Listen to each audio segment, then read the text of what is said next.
Succession Explained, Season 4, Episode 10, With Open Eyes.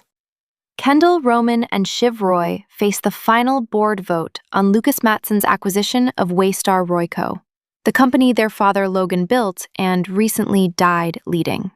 Kendall mobilizes a coalition to block the sale by positioning himself as CEO, believing he has Roman's support and the votes to win.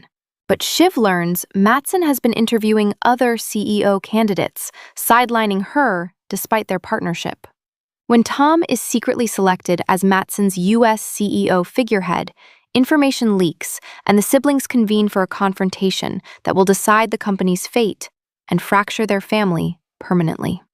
It's the final board vote on Matsson's acquisition. Kendall is building a coalition to block the sale by positioning himself as the CEO alternative, believing he has Roman's support and enough votes to win. Does he actually have the votes? He thinks so. Recruiting Hugo, courting Jerry, counting on Stewie's loyalty. Roman is publicly backing him despite visible doubts. But Shiv learns Matsson has been interviewing other CEO candidates and realizes she was completely sidelined despite their partnership from the funeral. And the actual choice? Tom.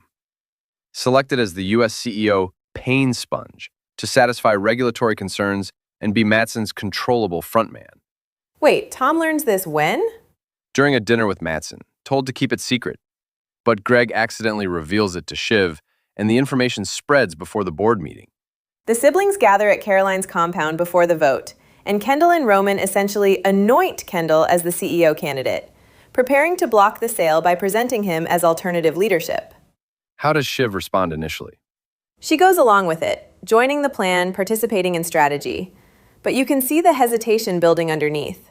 And there's this moment where Kendall confesses, or retracts, the waiter death from years ago, trying to justify his CEO fitness. The brothers can't even tell what's true anymore. Why is he bringing that up? Desperation to prove he's fit for CEO. But the ambiguity destabilizes whether anything he says is reliable. Roman is visibly injured from the street assault after the funeral, bruised, fragile, still processing his breakdown. But he's publicly supporting Kendall's bid despite clearly doubting whether they should even have this power. The board meeting convenes, Frank presiding, and the vote begins. It's 6-6 as they go through the roll call. Everything hangs on Shiv's deciding vote, and she hesitates.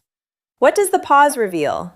Internal conflict, family loyalty versus her actual belief that Kendall is fundamentally unfit to be CEO. Kendall and Roman pull her aside and start pressuring her to support Kendall, demanding family unity, invoking Logan's legacy. Does she agree? She explodes, tells Kendall, "I cannot fucking stomach you," and that she doesn't think he'd be good at the job. Complete rupture. Then Roman, in this cruel escalation, invokes Logan's view that Kendall's children aren't real, using the most vicious thing their father said to undermine Kendall's claim to legacy. And Kendall physically attacks Roman in response. They return to the boardroom and Shiv casts her vote for the sale. 7-6. Matsson wins the acquisition, Tom is confirmed as CEO, and Kendall and Roman lose the company their father built. So she chose her judgment over them? Completely. She decided enabling Kendall as CEO would be worse than letting Matsson take over. Tom learns from Greg that the leak happened. Greg accidentally told Shiv, and Tom physically assaults Greg for it. Promises him job security, but at a drastically reduced salary. What about Frank and Carl? Frank learns he's dead, marked for immediate termination after decades of service. Carl, presumably the same. The old guard eliminated under the new regime. Roman has this moment of recognition. Tells his siblings, "We are bullshit. We're nothing." He articulates their fundamental unsuitability for the power their father always withheld. The thing Logan understood that they couldn't see. The series ends with the siblings permanently fractured. Shiv walks away to an uncertain future with Tom as CEO. Kendall and Roman lose everything. What did Logan always understand? That none of them were actually fit, not because they lacked ambition, but because they couldn't see their own unsuitability. Roman finally names it at the end.